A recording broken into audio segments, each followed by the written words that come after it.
what I'd like to do is step back a bit and ask a bit about the environment for doing this sort of filmmaking. Clearly, journalism is changing very rapidly, and video is now available in all sorts of sites and so forth. There's lots of ways of getting stories out, but there's also lots of challenges. I was struck that that these were basically first-person accountings of these stories that otherwise wouldn't be brought forward. And I'm wondering, for the two filmmakers, what your perspective is on whether the environment for this type of work is getting better, or as with print journalism, it's looking bleak. What are your perceptions? As a freelancer, you know, things are a Bentley bicycle. I call it Bentley. It's pretty bleak as a freelancer. You know, thanks to organizations like Pulitzer Center and other grant-making journalism outfits out there. You know, that's how we can go and do these types of projects. The outlets, like in the print world, are not paying very much for individual stories. I think that, you know, all the recent popularity of documentary films is sort of helping, and that's sort of, in a way, I think the new investigative journalism is documentary film, and I'm always keen to find sources of funding to do longer projects. You know, that when I go into the field and work at the Pulitzer Center, you know, it usually gets me in the field to do a short story, but I'm always looking for the opportunity to do a longer story, more investigative type piece. That's the only way to really kind of pad your Bentley bank account. Well, Steve, one other thing that we've stressed is that we try to take the journalists who work with us and use their communication skills and basically make them teachers and speakers as well. And so, and Steve has been in the vanguard of that, and probably, I mean, dozens of places that all around the country. And we pass the hat to universities, and we get community foundations and cities to support our outreach to secondary schools. And that's, among other things, it's an opportunity for journalists to be paid for their work, and it exposes them to new audiences. It exposes the audience to really important information, and it gives them contacts for future projects that they might take on. And then some of them end up having relationships, ongoing relationships of their own with those universities. And so I think that's an important other avenue. But it's very different from the old model of having a monopoly news media outlet that's raking in profits and can easily afford to do this kind of work. We don't have that world anymore.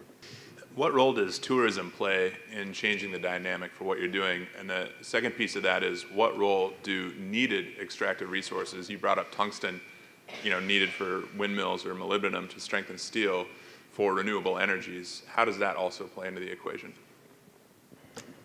I think that's a great question.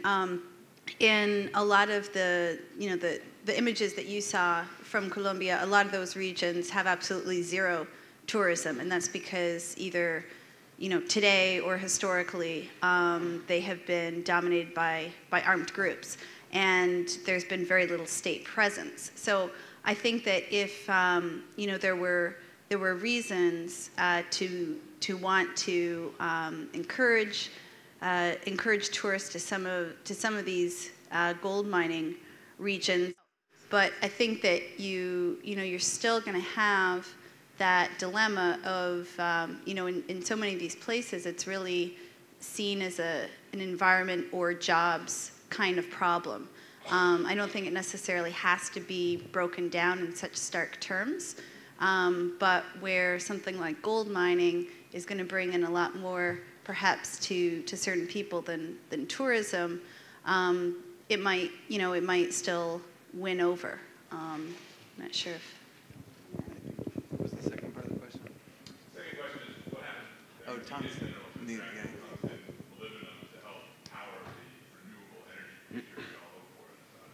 My brain doesn't function long enough to retain the question over the 2-minute time span, but I knew that I had something to say. You know, I think with the more niche or more particular use minerals, it's at least easier to contemplate solutions, chief among them being due diligence standards.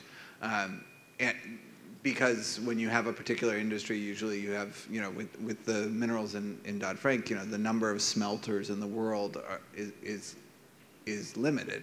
And so those are all going to a certain set of places. And then the question is, either can you figure out a meaningful and reliable way of monitoring the progress of these things from mine to smelter, if they're going to continue to change hands several times, can you figure out a way to monitor that progress? Or do you have to vertically integrate again? I mean, and the challenge, it is not impossible. So there are a number of ways to do it, and companies will figure out the most cost-effective way of doing that. And certainly a law like Dodd-Frank does change the incentive structure, which is what the intent, I assume, of the drafters was to change the incentive structure. It's much easier to do for a specific mineral that has a specific use in a specific industry, because the supply chains are much more traceable, even if they're not currently controlled in some way. And so I think for those, those provide the kind of early experiments in governance. I think gold is at the other end of the spectrum, which is why it's so overwhelming, and really you come at it a different set of tools.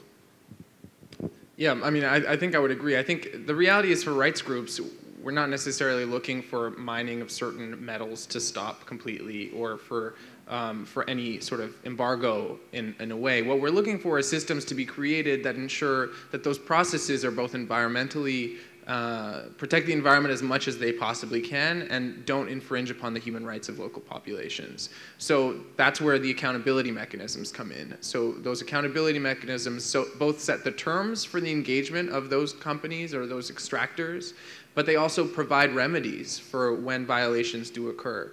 And I think that's the real key to understanding the business and human rights paradigm, which is that there's an evolving expectation on businesses that they need to be accountable to society. And what we're all trying to do is figure out the ways in which they can be held accountable to society without impinging upon the legitimate rights of local populations to a livelihood.